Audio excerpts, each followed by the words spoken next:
So Chad Aldis from the Fordham Institute, thanks for coming to talk to us about charter schools, or community schools sometimes called here in Ohio. Before we dive in though, can you just tell us a little bit about who you are and what the Fordham Institute is? Sure. Well, as you said, my name is Chad Aldis.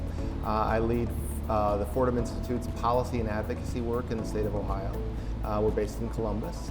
Basically, our overall goal is trying to improve educational quality for all Ohio students. So we do that through a number of measures and efforts, including school choice. Yeah. So I want to talk to you specifically about charter schools. You know, right now with the COVID-19 crisis and the fall coming around, school starting up again, parents are rethinking education, especially as some local public schools might not be coming back full time, and they're trying to see, well, maybe is there something else I can do, someplace else I can send my kid for the fall, for their schooling this fall, and charter schools are one of those options, or as I said, sometimes they're also referred to as community schools, and that just right there even creates a lot of confusion. So could you kind of differentiate for us what a charter school is? We're just going to call them charter schools here for now to make it simple. But what a charter school is compared to your traditional public school. Yeah. So the traditional public school is often called a neighborhood school, and it's essentially the school you're assigned to go on based upon where you live, what your address is, and that's certainly 20 or 30 years ago, as old people like me were growing up, that was the only option. Now, what charter schools do is they provide a public school that's completely free to attend, just like your neighborhood school, but it's one that you are able, as a parent, you're able to look and see if it's a school that you like. So it's another flavor of a public school that is independently operated, but still free to attend. Wow. So now that's a charter school compared to a public school. Now, can you compare real quick a charter school to a private school? What's the difference then between those two? Charter schools, because they're public schools, they follow all of the state of Ohio's learning standards. The students also take the state assessment that the students in your neighborhood public school would take. And those assessment results are available to the public. So if that's important to you as a parent, to know how many students at a school passed their math class, that information is completely transparent, readily available for parents to be aware of. Yeah, so it's somewhere on the spectrum then, as we're talking through this. You have your traditional public schools, your traditional community schools that are highly, run by the state, highly regulated there, free to go to. On the other end of the spectrum, you have your private schools, which are private entities. They're not held to all the same standards as a public school. Charter school somewhere in between, kind of a little bit closer to your public school though, your traditional public school, because it's free to go to. As you said is independently run, so maybe a little bit more flexibility in terms of how it's run. But still does have that, a lot of the transparency, the requirements in terms of reporting that a public school would have. Is that that right? is exactly right. And one of the biggest things that really provides the flexibility is offer some of the benefits of a private school, but it's free to attend. And if you're not able to get a voucher or a scholarship to attend a private school, which certainly many Ohio students do qualify for, then for some families, a charter school might be the only option other than the neighborhood school. Yeah. So let's talk a little bit about the educational experience with the charter schools in Ohio. About how many charter schools do we have in Ohio right now? We have right around 300 charter schools in Ohio, and there's actually 4 varieties of charter schools, which makes it even more complicated. So there are traditional sort of brick and mortar charter schools that will look very much like your neighborhood school, except they don't get students who are assigned to them. They get families who choose to go to them. And those schools will sometimes they'll have specialties, but in general, it's first come, first serve. You take this, anyone can enroll in them, and they look very much and feel very much often like a traditional public school. The other next variety are special needs schools. There's 20 or 30 schools charter schools in Ohio focused on serving students with special needs. So that's a very specialty niche. They get extra funding from the state as a result of that to make sure they can meet the students' needs. And so that's something that's also been very popular. Something that's very unusual though is dropout recovery charter schools, often at the high school level. there are around 70 dropout recovery charter schools in the state of Ohio. And these are for students oftentimes who, for whatever reason, they weren't making progress, they weren't being successful within the traditional high school, often high school framework. Yeah. Although it doesn't have to be high school, it can be in middle school as well.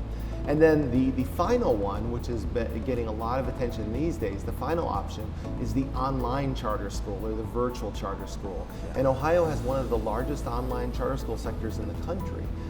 25,000 Ohio students, a little over 25,000, choose to attend an online charter school in the state of Ohio. So let's talk about those online charter schools, because it sounds like, you know, you have your traditional ones you talked about that sound very much like the normal traditional public school, neighborhood school experience, where, you know, you're walking from your math class to your science class. You know, you got lockers, all that kind of stuff. They have more variety than that, yeah. but that's the general concept. Right, right. But then the online one, that's very different. So in that situation, how's that? Is a child sitting in front of a computer for 6 hours a day, kind of going through curriculum, or what's that experience like typically? It's a great question, and there are multiple online charter schools. So I think we have like 13 of them, I believe, at last count. So each one is going to be a little bit different, just like any school is a little bit different in how they do things. Our most established ones have been around for a long time. Yeah. They have really well-developed, high-quality curriculum that they're able to walk students through, and it's a variety of ways to engage learners.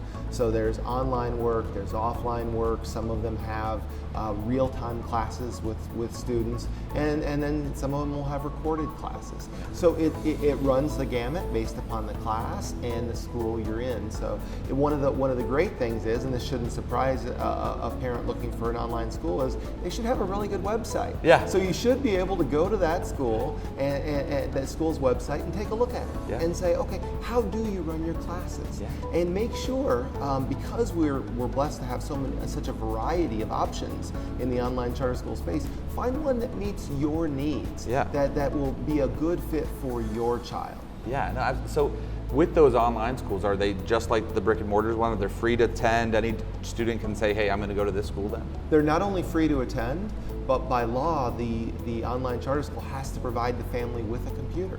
Oh my goodness. And that they have to actually receive that before the charter school can start getting payment for them. So the computers come very quickly. Seriously, that is a really great thing. It means device access is not a prohibition on being able to participate and be enrolled in an online charter school. So if I'm a parent, I'm saying, you know what, I think I want to try either this online charter school, or there is a charter school nearby or somewhere that I can go to, a brick and mortar school. How do I go about doing that? What do I have to do to tell the state? How do I apply all of that? Yeah, it's a really simple process.